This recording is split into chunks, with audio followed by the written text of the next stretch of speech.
For the first time in 12 years, the House of Commons Ethics Committee is reviewing the Federal Conflict of Interest Act. And a watchdog group is calling on the Prime Minister to reenact the PM Code of Ethics for ministers and their staff. Duff Conacher is the co-founder of Democracy Watch, a nonprofit and nonpartisan citizen advocacy group. And Duff is actually testifying before the Ethics Committee on this Wednesday. Duff, good to speak with you.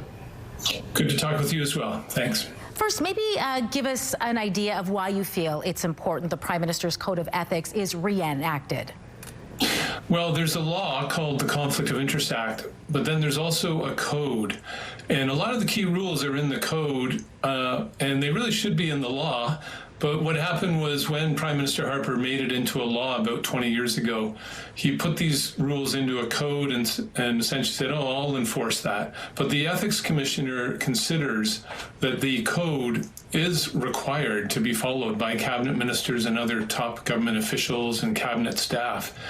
And what is happening right now is Prime Minister Carney became the new Liberal Prime Minister, and the code he has up on his website is from 2015 and signed by Justin Trudeau.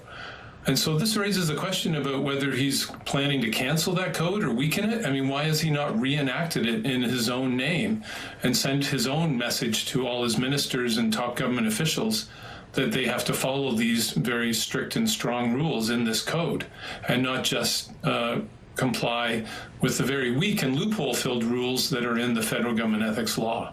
You know, this is interesting because Carney himself has come under some heat for conflict of interest. I'm sure that's some of your concern here. Very much so, because while the code has a strong rule that says you can't be even in the appearance of a conflict of interest, the law has a huge loophole that says as long as you're dealing with something that applies generally, and 99% of the decisions the cabinet ministers make and the prime minister makes apply generally because they change general laws, they set up general taxes that apply to lots of people, subsidies, tax credits, those kinds of things, spending programs. They're all very general. And what the law says is you can't be in a conflict of interest if you're dealing with a matter that applies generally. And that's a giant loophole. It means that the federal ethics law does not apply 99% of the time to the decisions and actions of the Prime Minister and cabinet ministers and other top government officials. And so it really should be called the Almost Impossible to be in a Conflict of Interest Act. And that's very serious, and that's why we need this code enacted, because it has stronger rules and stronger ethical standards that would apply to the Prime Minister and his many financial conflicts of interest and other cabinet ministers as well. Are you able to point to any specifics that these loopholes have enabled you're concerned about?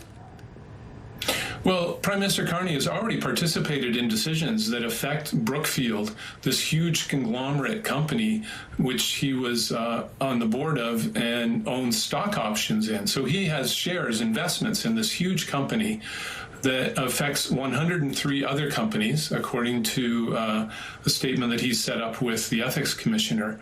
And then he also has financial investments in 550 other companies. And so pretty much every time Mark Carney makes a decision that affects business or participates in any discussion about a matter that would affect business, he's in a financial conflict of interest. But the Act says he's allowed to do that as long as what he's talking about applies generally. And again, 99% of what they would be talking about would be about changing a general law, a general tax. And so the law essentially exempts him from this financial conflict of interest, even though he has it. And that's a very dangerous situation. It essentially allows him to do what we've seen Donald Trump do in the States, which is profit from his own position as prime minister by making decisions that'll help all the companies he's invested in, Brookfield especially, and then their share prices go up and his investment value of his investments goes up. So that's how wide open it is. It's the sad joke of a law, and we need the law loopholes closed. And we need the code reenacted by Carney so that very strong and strict rules apply that ensure ethical government decision makings and ensure that cabinet ministers can't and the Prime Minister can't profit from their own decisions. Well, we know you will be making this case before the Ethics Committee on Wednesday. Duff, I want to thank you so much for your time. It was great speaking with you. Thank you. I'll keep you updated. There's a dozen other loopholes in the law that need to be closed, and I'll keep you updated as the committee continues its review. Sounds good. Looking forward to touching base again. Thank you.